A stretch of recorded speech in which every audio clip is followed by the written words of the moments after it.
Well, good morning, folks. Welcome back to Three's In this morning.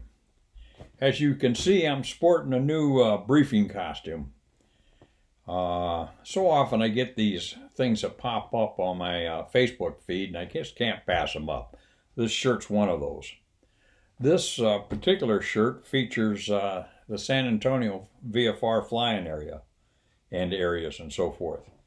I was stationed at Randolph for the better part of 9 years during my 20-year career. And Randolph, where I was, sits right here, just a little bit north of my appendix. So, more often than not on contact rides, we would take off on 1-4 left here. Randolph goes south, just a beam the belly button, and then bend it around and come north, heading, I imagine, northeast, and then picking up Seguin, fly over to Seguin for a touch and go, single engine, heavyweight touch and go, and then out to the areas. The Randolph MOAs sat out here in this area here. Can't quite see it, so here's the Randolph areas here down on the left side of the shirt. Anyway, having a little fun with the shirt here this morning. That's not the story I signed on to tell you, so you get a little bit of a bonus here. I don't know if it was Dobie, might have been, was out in the area one day, real early. I used to love flying the Dawn Patrol, early morning launches. Anyway, Dobie was out, I think it was him, was flying the Dawn Patrol one morning, and he's out there doing just getting started, some aerobatics, and his student said, "Sir," he said, "what is that big lake over there?" And Dobie couldn't figure out what he was talking about, what he was looking at. So Dobie looked out as they're coming up over the top, and he happened to see what the student was talking about. And he says, "Well," he says, "that's Lake de Gulf of Mexico." Anyway, just an aside. The story I wanted to share with you this morning took place up at Vance. Now, it was a tough crowd to be affiliated with up there, the IPs were.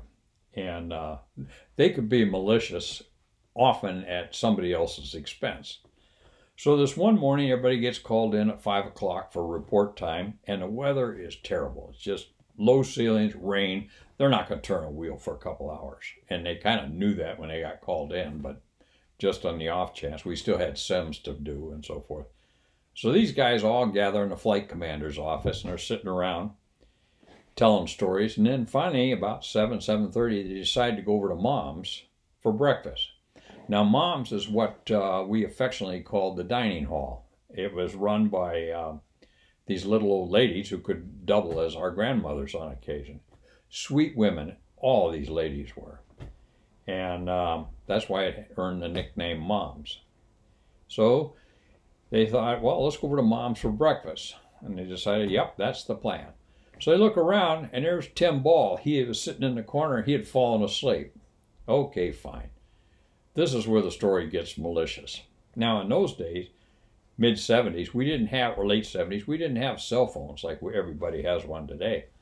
So these guys, a couple of them point at Tim sitting over there sleeping, and they all just kind of stop chattering for a bit.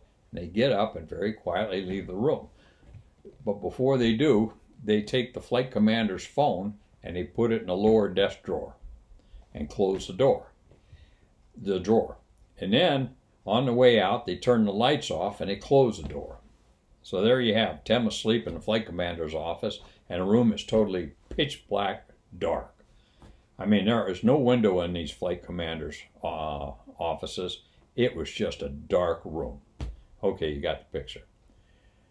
If you don't, close your eyes and think dark. That'll do it for you. So anyway, these guys go over to Mom's and get settled in to breakfast. Then one of them picks up a phone there and at the dining hall and calls back to the flight room. Now, none of us were there, but I guess Tim we just imagined this. He was sleeping, sound asleep, and all of a sudden the phone rings. So he wakes up. It's totally black. He doesn't know where the hell he is. He can hear the phone ring, and he can't find the phone. He gets up, stumbles around, the lights are off. He doesn't even know where he is, so he doesn't know where to turn on the lights. He doesn't know if he's at home or where he is. Anyway, after he finally figures out, turns the light on, and then he traces the phone line into the desk drawer, picks a hello. Hey, Tim, why don't you come and join us for breakfast? And I guess when he came over, everybody was just rolling on the floor laughing. Those are the kind of things that we engaged in, and today they make for great stories. So once again, thanks for tuning in this morning. It's great to see everybody, and we'll talk to you again here very soon. Hope you have a great day. See ya.